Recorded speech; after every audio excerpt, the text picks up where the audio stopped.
Hey there, everybody. Phil here for AndroidCentral.com with, once again, the HTC One. So I want to walk you through the new app drawer in Sense 5. On one hand, it's an app drawer, right? But they've done a lot to this, and not all for the better. So when you first open it up, it's going to look like this, and it kind of looks like a big 3x3 grid, though that's not quite right. See, you have that widget up there. It's the clock and weather widget that actually you see on other places of the phone. It's the same one that's on the lock screen.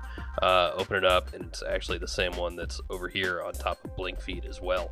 So it's also in the app drawer, which is kind of a weird place for it because I know what time it is. It's right up there at the top of the phone all the time. Anyway, scroll down and it disappears. So now you actually have a 3x4 grid in the app drawer. So it's a much cleaner look, but you don't get as many apps, right?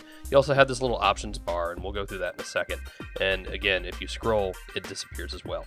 So on the left here, you have a little drop-down menu, custom, alphabetical, and most recent. So those are your sorting options for all these apps. Now, custom is important because that's what lets you do folders in the app drawer, and that's new.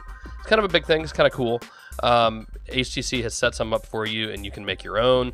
Just like on a home screen, you just drag the icons on top of each other to make a folder, and then you can give the folders names. So that's cool. That's good. To take it out, all you have to do is drag it out, and folder be gone. And see the apps go back the way they were. So that's cool, right?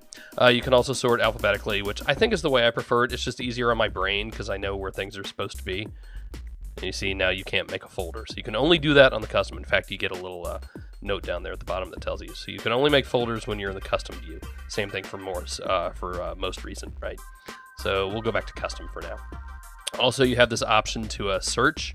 So if you have just dozens and dozens of apps and you don't want to scroll through it, you can actually start typing and it will search through the names, and it drills down. So as soon as you start typing it, it starts drilling down through them. You have a shortcut directly to Google Play. I don't have that set up yet.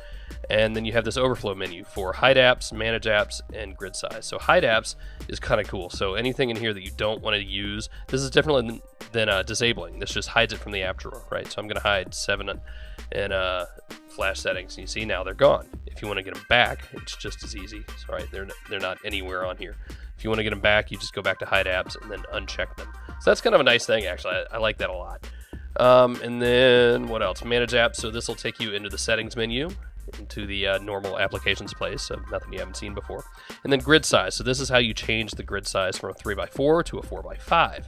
I think I like 4x5 better. It's just more natural for me. It's I'm used to more apps like that, right? And again, scroll down so you can get all actual 4x5.